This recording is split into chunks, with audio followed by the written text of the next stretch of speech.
I mean, there's nothing that we can't do together that I wouldn't do with anyone else. We do everything the same. Yes, right.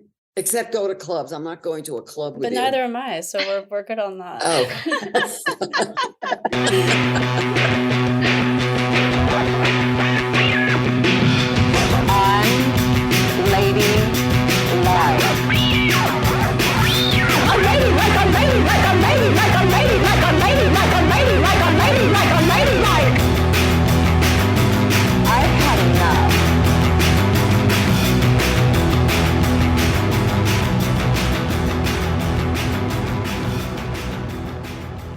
This is Unladylike. I'm Cristen, and today on the podcast, justice for intergenerational friendships, or IGFs, which I'm going to call them because intergenerational friendship is kind of a mouthful.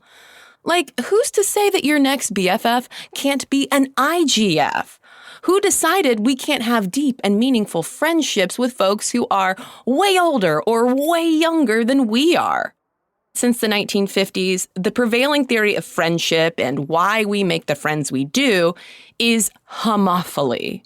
That is a fancy word for sameness, or birds of a feather flocking together, which really saps the excitement out of friendship, if you ask me. I mean, just imagine. You are the fifth Golden Girl. You get a seat at the cheesecake table and eventually introduce them to edibles. Dorothy will take the most convincing, of course, but soon enough, she'll accept a gummy and proceed to have the time of her life on the lanai. I mean, the spec script basically writes itself.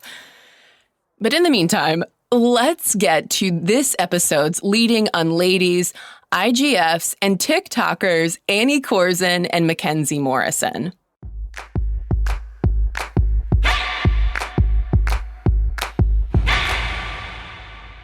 I want to do the introductions a little bit differently than normal.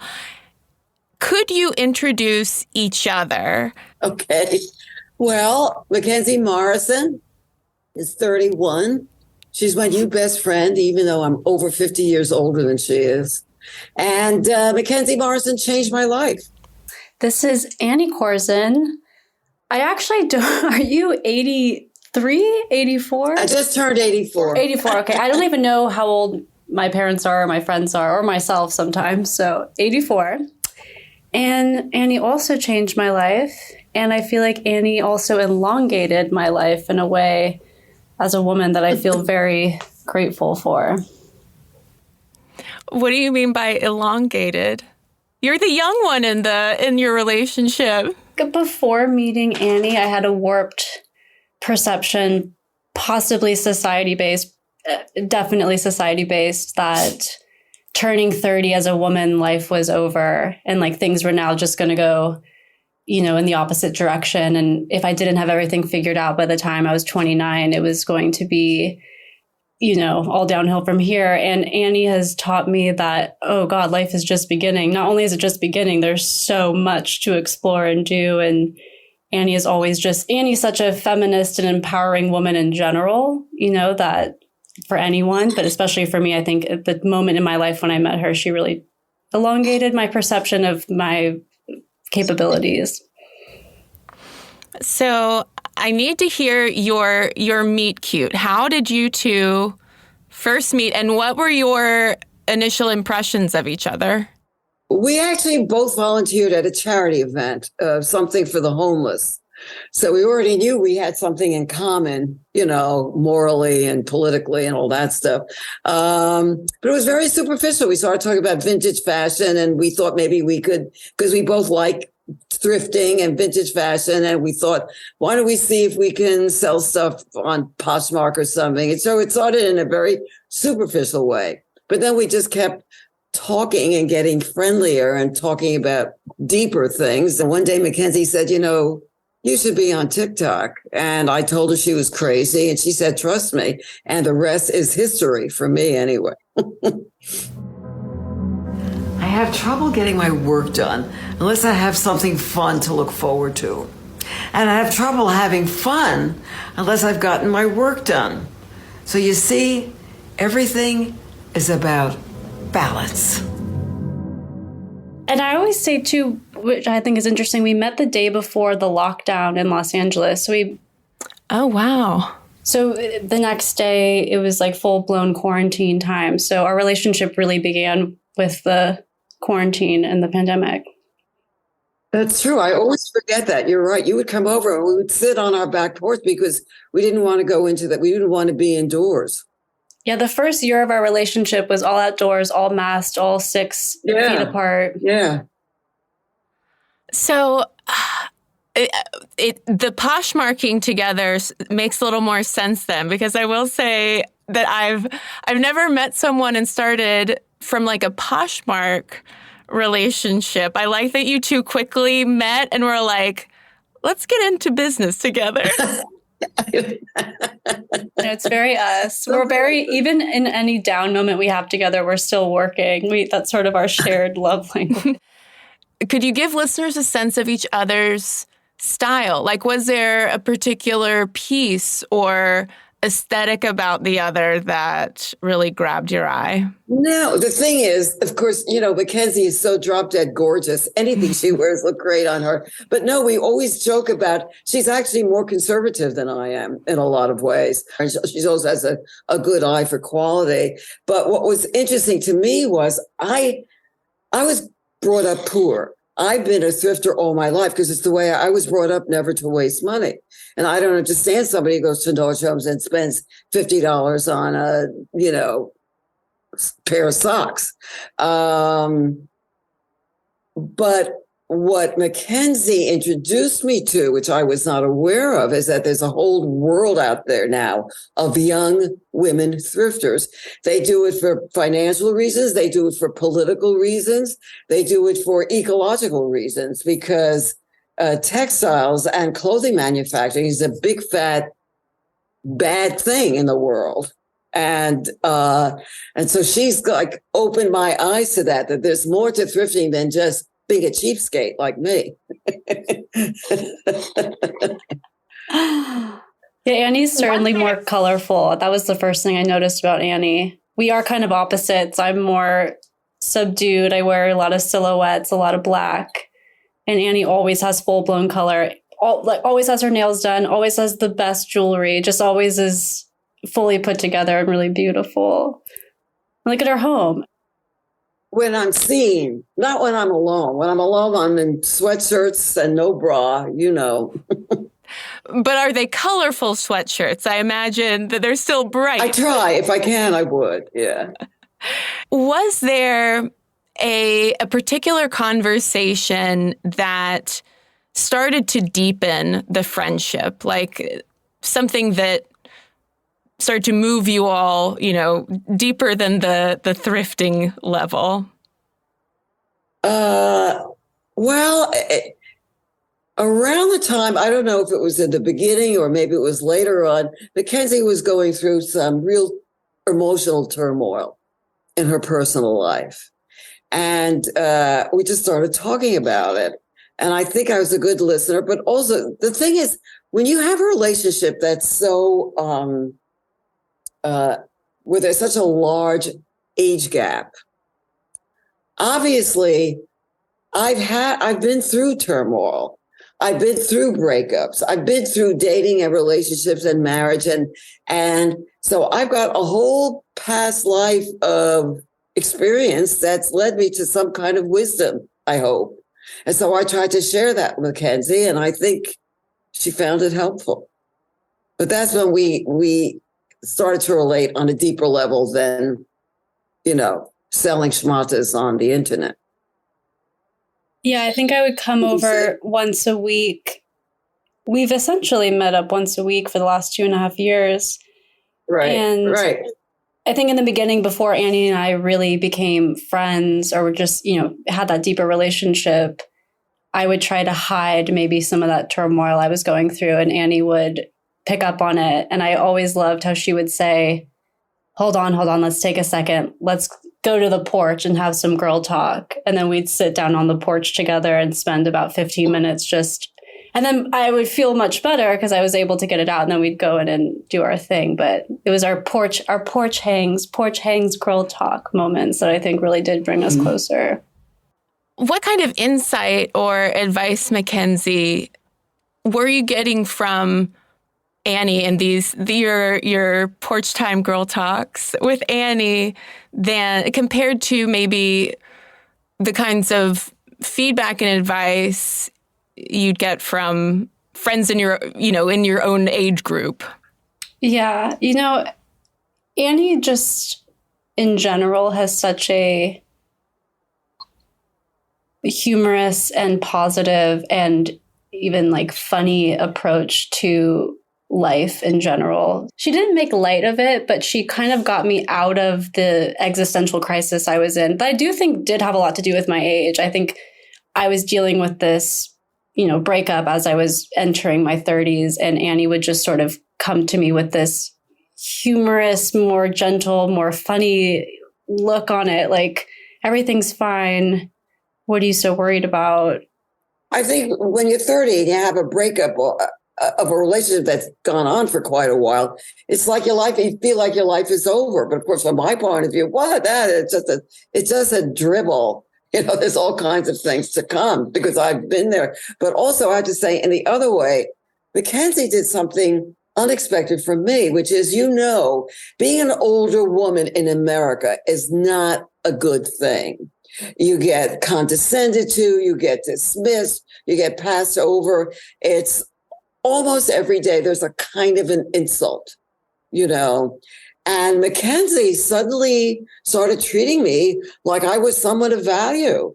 She thought I was glamorous. She thought I was good looking. She thought I was smart. So that's when she started this whole TikTok thing. I was still wrapped up in who's going to want to listen to this old yenta? And she said, oh no, they would love you. But so in other words, she saw something in me that I would not have seen, because American society does not make old women feel good about themselves in any way. Yeah, I don't see mentally, physically, sexually. They act like we're done. We are gone. And they are so wrong. We've got a lot to offer. Yeah. No, I don't see Annie's age at all. Annie, to me, you're way more vibrant and young than me. I think we're reversed in terms of age in so many ways. But also, Annie and I are the same. I always just think of the way Annie and I drive whenever we're going somewhere in the car together. The way we talk, it is like we're just two teenage girls. There is no we're laughing about everything. We're talking about boys, telling about the boys I'm dating. We're listening to music. We're arguing if we should get coffee before or after. It's all it sounds like a genuine friendship, Totally. It's from what I'm hearing, totally. It's not a mentor-mentee or, there's not there's a shared joy and maybe some shared wisdom there. Except sometimes I get jealous of her real mother. I refer to her real mother as that bitch. The other mother. Oh, your other mother. What did your other mother say? But it is true to your point. I don't see Annie as a mother, or grandmother, or mentor figure. I really do see Annie as my friend. It really feels we've such a bond now that it's that comfortable feeling where you can say anything and someone's not going to judge you for it. They know who you truly are. Or we have our little arguments, then we get over them, and we had our little marital therapy yesterday where we say the things that we, that would upset us that we said one time 2 months ago, and then we get through it, then we laugh about it, then we get in the car. So we truly are. The only thing we don't have is makeup sex. Yeah, we do. Exactly. Oh my God. So, okay, since you mentioned it, what do you all disagree on, and how have you learned to work through that? Once Mackenzie didn't like how I spoke to a waiter in a restaurant, and she really laid into me. And I thought I was being perfectly respectful. But she said, no, you don't understand. She said I was missing it. And I think she was right. She taught me, our conflicts are not deal-breaking conflicts. It's also generational. I think I'm sort of the filter for this generation and how things have progressed or evolved. Because anything Annie ever does is never out of line, so to speak. I'm just sort of keeping us current with how things are handled today. And she's also protecting me. Annie, when in those moments, especially maybe earlier in the friendship, how did you receive that kind of feedback? Well, when she would object to something, when she would say, I don't know if this is a good idea, I guess maybe first I would defend it, but in the end, I don't know how to say, there are certain areas in which I have to trust Mackenzie. And that's one area in which she simply has my trust. If she says, no, this is not a good idea, I just go with it. I may resent it. I may hate her for it, but I've decided it would be stupid of me. No, I insist. We're going to do it anyway, no matter what you say. That would be dumb of me because she just knows more about this shit than I do. She knows about that world in a way that I don't. I love how outspoken Annie is, though. I love her edginess and just her wisdom. She's incredibly intelligent and knows what she's talking about. I think there's another world to explore that maybe isn't on the TikTok app, where we can really dive into these deeper ideas that I mean, Annie and I get deep into these conversations ourselves. Sometimes we do a TikTok, I will object to something, but then we will sit and talk about it for 30 minutes and this deeper discussion kind of develops.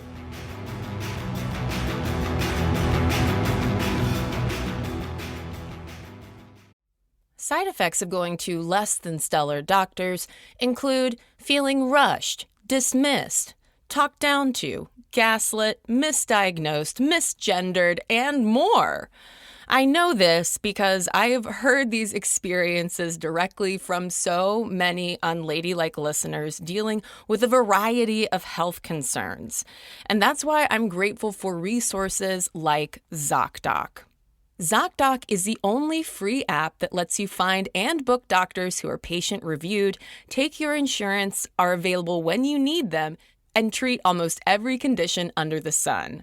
No more doctor roulette or scouring the internet for questionable reviews. With ZocDoc, you have a trusted guide to connect you to your favorite doctor you haven't met yet. Millions of people use ZocDoc's free app to find and book a doctor in their neighborhood who is patient-reviewed and fits their needs and schedule just right. Go to ZocDoc.com/unladylike and download the ZocDoc app for free. Then find and book a top-rated doctor today. Many are available within 24 hours. That's ZocDoc.com/unladylike. ZocDoc.com/unladylike.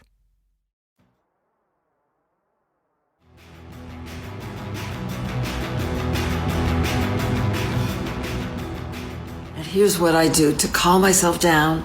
I pretend that I'm a pioneer woman and I have to get up now. It's 4:00 and I have to feed the pigs and I have to start a fire and I have to bake bread and I have to go and poop in an outhouse and it's cold and it's uncomfortable and I'm going to die young and I'm going to have a baby every year. And then I remember none of that is true. I'm here in my nice cozy bed and life is good. Tell us a little bit about the TikTok and what the origin story was of when you realized, hey, this is a good TikTok. Let's do this. Well, I'm an actress. I'm a TV actress, mostly comedy, not terribly successful, but I'm known. I mean, I have a certain amount of results. I'm the kind of person they call and, they know that I can get a laugh on one line. They know that they can count on my comedy timing, right? So, but what I love to do more than that is I do something called storytelling. And I've been with a Moth and I perform at LA Spoken Word Place. And I've done 3 solo shows. And so during the pandemic, in one of our porch conversations, I said to Mackenzie, with the pandemic now, there's no live performance. I can't do the storytelling shows that I love to do because everything's shut down. And I said, I'm thinking maybe I could tape some little clips of stuff and put them on Instagram. And that's when she said, oh, no, you don't want Instagram. That's in her 30-year-old way. Oh, Instagram is so over. Instagram is toxic. Forget She's that. right. You want TikTok, and that's what I told her. She was nuts because all I knew about TikTok was young girls showing how to put on makeup, showing how to shake your butt. And she saw something. She said, no. The TikTok audience would love you. And so there we go into that strange thing where she saw something in an older person that young people would respond to. I never in a million years would have expected that. My audience has always been, as I thought, my target always has been women over 45 or 50, mostly Jewish. That's who I have performed for. And that's who I figured were the only people in the world who understood me. And Mackenzie showed me I was totally wrong. I get fan mail we got one from a 16-year-old boy in Afghanistan who said, I don't understand how I'm relating to a Jewish American woman in her 80s, but I am. And I really cried at that one. Yeah. But Mackenzie saw something there that not in a million years would I have expected. I mean, is that weird? Annie's a total gem, though. I mean, I struck gold with you, Annie. Like, everything you say is amazing. It's just so obvious to me. And I know this is a podcast, but if you saw Annie's home behind her, it's just dripping in art and color and collectibles and vases. And there's just visually, TikTok was the platform for Annie in such an obvious way to me, because Annie is, everything in her life adds up.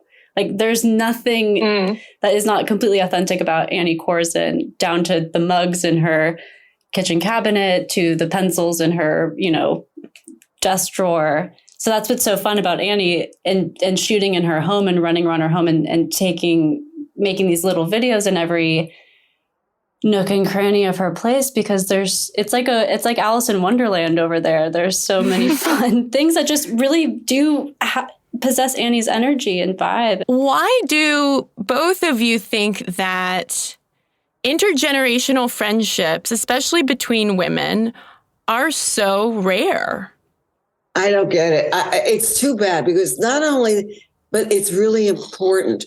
I've had it more than most, just simply because of the work. Like, I was in a theater company.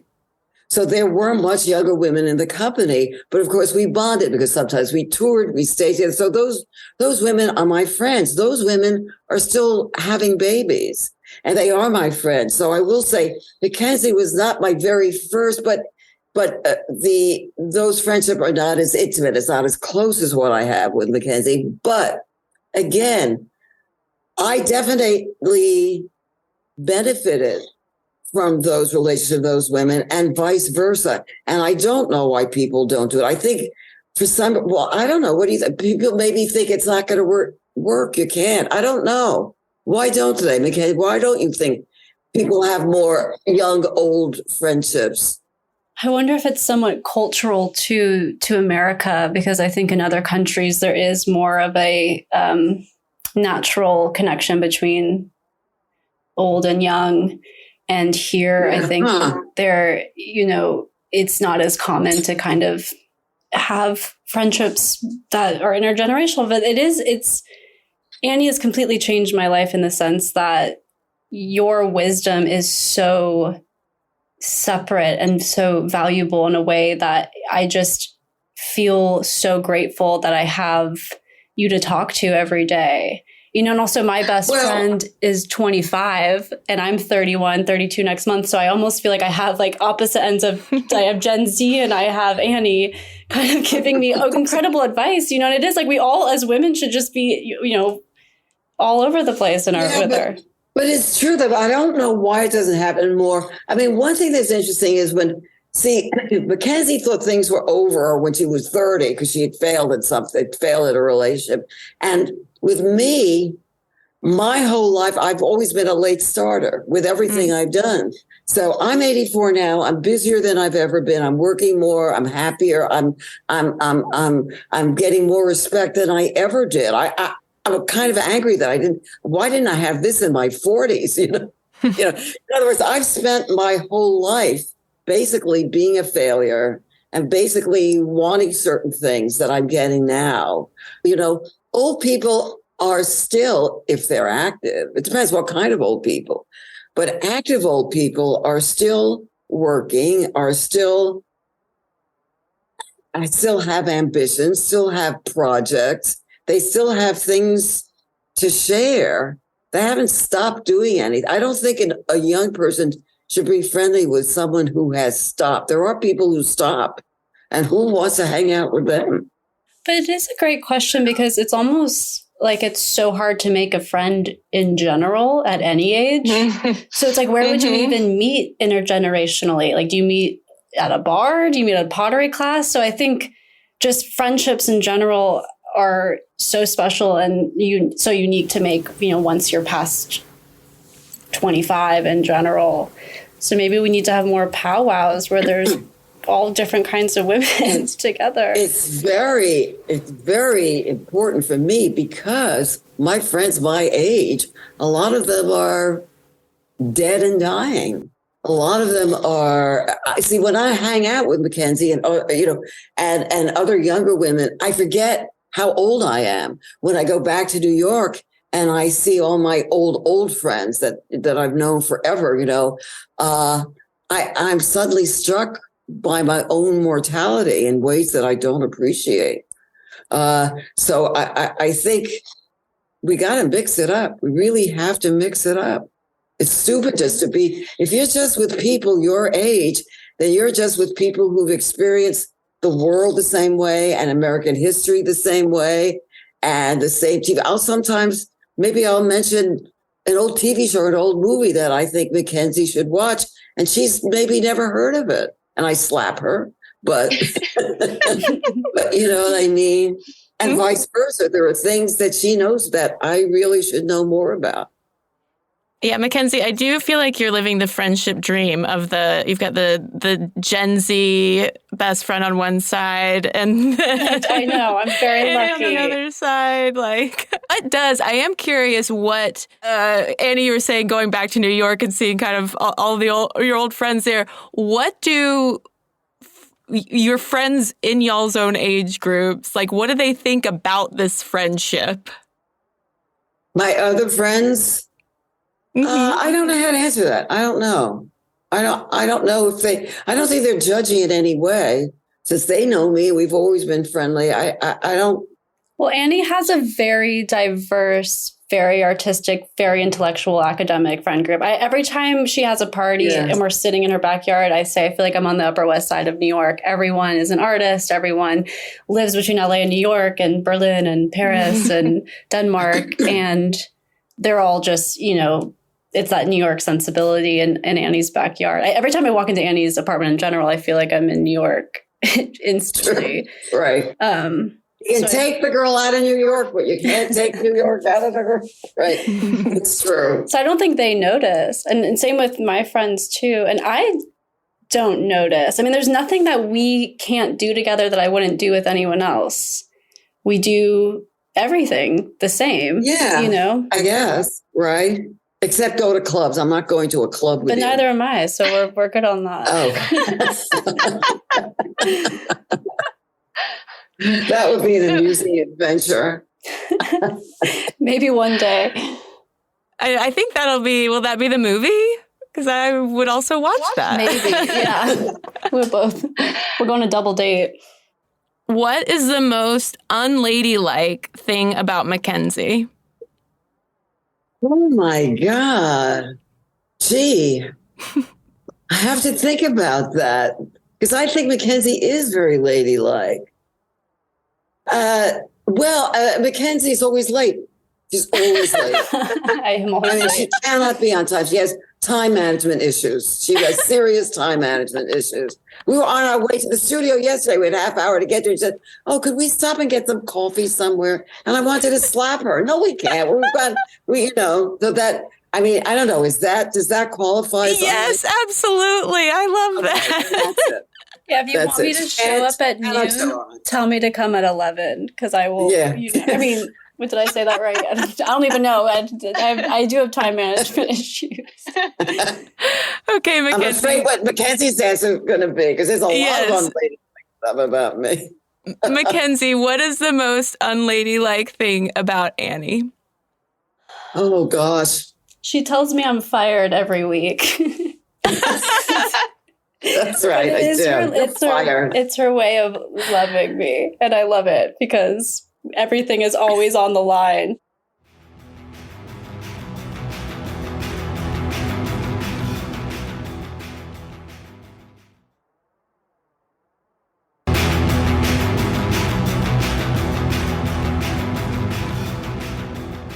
We're back.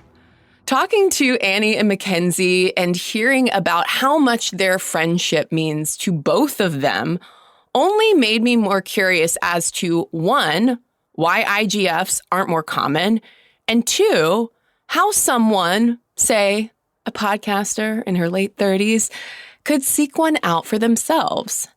So I sought out some friendly advice. I am Dr. Andrea Bonior. I am a licensed clinical psychologist on the faculty of Georgetown University. I'm the author of Detox Your Thoughts and also a book called The Friendship Fix. And I'm a new podcast host myself, Baggage Check Mental Health Talk and Advice, which was based on the mental health talk and advice brand I built at the Washington Post, just premiered in November. So, big question, maybe. Culturally speaking, is friendship, is it ageist? I think very much so. And in fact, you'll even see this in the lack of research on intergenerational friendships. I think the friendships that we're very much interested in are where two people are alike in terms of age. We tend to think of friendship as the young person's game where people are hanging out at bars and coffee shops, and that's where your friends are most important. And then your friends kind of disappear because you've created this nuclear family, and friendship isn't as important in those years. And first of all, that's not true at all. Friendship is every bit as important when you are, building a family or you're partnering off as it is otherwise. But intergenerationally, I think there's so much ageism there because even some of the friendship research tends to frame intergenerational friendship as something just that is almost like the younger folks are doing a favor for the older folks, Yes.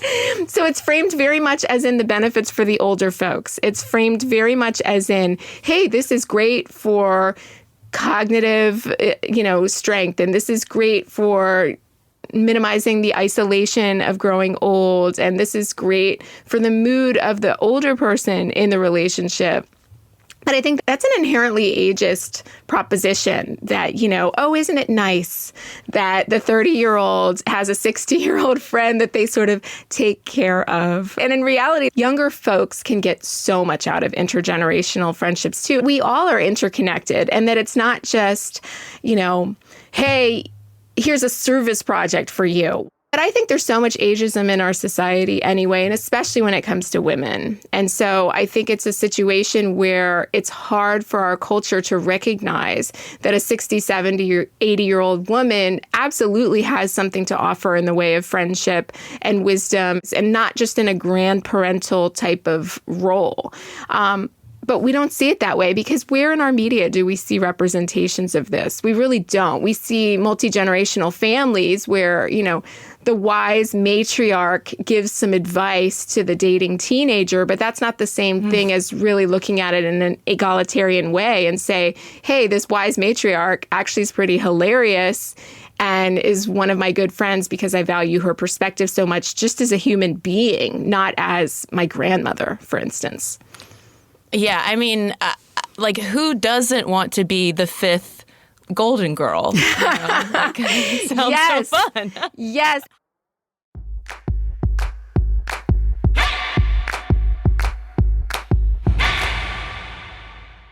How does motherhood and caregiving, I mean, thinking about sandwich generations as well, how does that affect the likelihood of women, cultivating intergenerational friendships? Yeah, I think it can work in both directions. I think it can be a real asset because it's like, oh, now we have this huge thing in common. You know, my neighbor's kids are all grown now, but man, she had some great advice for how to quiet my baby because, you know, what worked in 1998 still works now in terms of that or things. But then on the other hand, I think I've also seen it work the opposite way, as in, when this generation raised children, they didn't have to worry about their kids on social media. And they have no clue how hard it is to have had kids home from school for the pandemic. And things are so fundamentally more complicated in raising children now that I would have nothing in common with another mother who did it back in the 90s, right? So I think it really depends on perspective. It's like in my, you know, Washington, D.C. suburban area, moms tend to be certainly older than the national average, whereas my high school friends,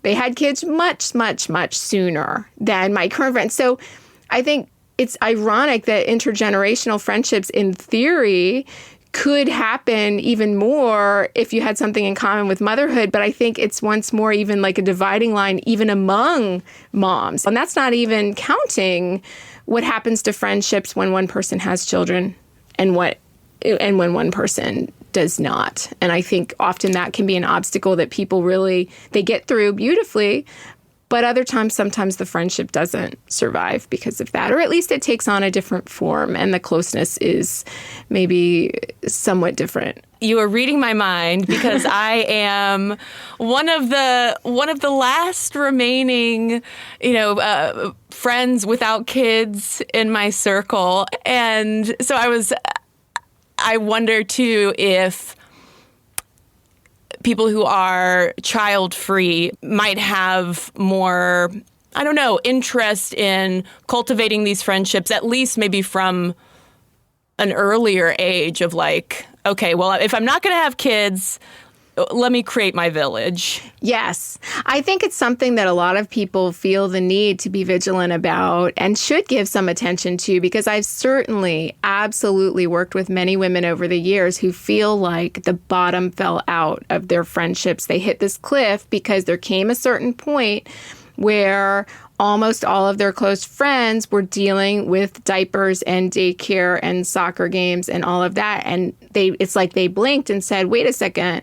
Because of the fact that I don't want kids or I'm not going to have kids or whatever it might be, suddenly my life just has this gaping hole in it because although I still love these other women, it's just not the same. So there's that opportunity there, I think, to relate in a different way and to find a different form of your friendship. There's also the opportunity to say, I want to grow my own social life in a way that is fuller than just these friends that I had before. And I want to explore some intergenerational friendships, cross-generational friendships. And I want to be able to widen my social circle because right now I need more.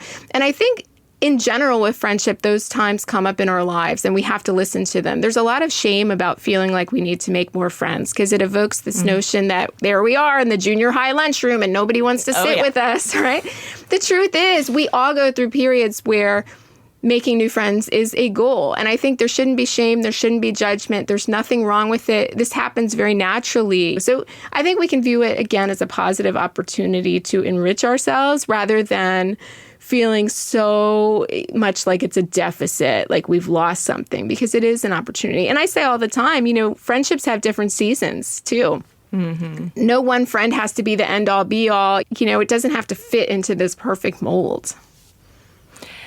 So for those of us who want to age diversify our friendship, but maybe don't know even how to start, if you had one piece of advice for initiating, kind of getting the ball rolling on expanding these friendships, what would it be?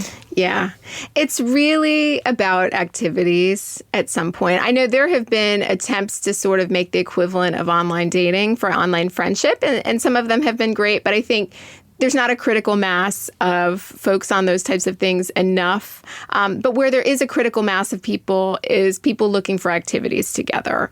And that's always a great starting ground for meeting any type of friend, whether it's someone your age or not, because at the very least, it's a shared interest to grow on. If you don't make a friendship, you've kind of done something cool. So I always recommend start somewhere with what you might be interested in. Start going to the same yoga class over and over again. But I think the tricky thing with this is that I realize it's not just about making that initial meet. The awkwardness that I help people with all the time is, okay, I've met this person. I have no idea how to actually turn it into a friendship. And there are a couple of important things that really can be helpful there. First, no shame, right? Like you can even humorously refer to the awkwardness of it. Like, you've chatted with this person at yoga for 4 weeks now, and now you can say, like, this feels really awkward, like I'm asking you out or something, but hey, I always love talking with you. I'm about to go get a smoothie. Do you want to join me or something like that, right? It's about making the conversation maybe a little bit more in depth where there's going to be a back and forth. So instead of always starting at square one where you see this person that you volunteer with, you say something that maybe they'll be able to follow up on next time, or you remember something they said, hey, how did it go with your dad's surgery? I think texting sometimes too, it's kind of nice because that's like a nice little segue to get somebody's number in your phone. What you want to build is the ability to follow up. Right? You're not going to necessarily meet your BFF the first time you try, right? We wouldn't expect to partner off for the rest of our lives romantically with the first person we ever dated. But I think with friendships, there's so much shame. Like, oh no, I tried to form a friendship and it fell flat. That means that I'm the unpopular dork back in 5th grade that nobody likes. It's like, no, it's the same way. Not all friendships are going to take off, and that's okay. It's a numbers game, and you got to just keep putting yourself out there. So the more activity-based things that you do, the better off you'll be because you're at least doing things that are interesting to you. And the great thing about that too is that you're more likely to meet people whose values are in line with yours. I'm going to have a busy 2023, it sounds like. I got to get out of the house.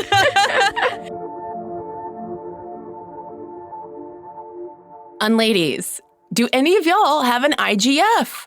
Or are you like me and now aspiring to find one of your own? Tell me all about it. I cannot wait to hear your IGF BFF stories. hello@unladylike.co is where you can send emails or voice memos. You can also DM them to me on Instagram, Twitter, and TikTok @unladylike media. Thank you so very much to Annie Korzen and Mackenzie Morrison. You gotta follow @Korzen on TikTok. And thank you to Dr. Andrea Bonior. For more of her friendship expertise, you can read her book, The Friendship Fix, and listen to her podcast, Baggage Check.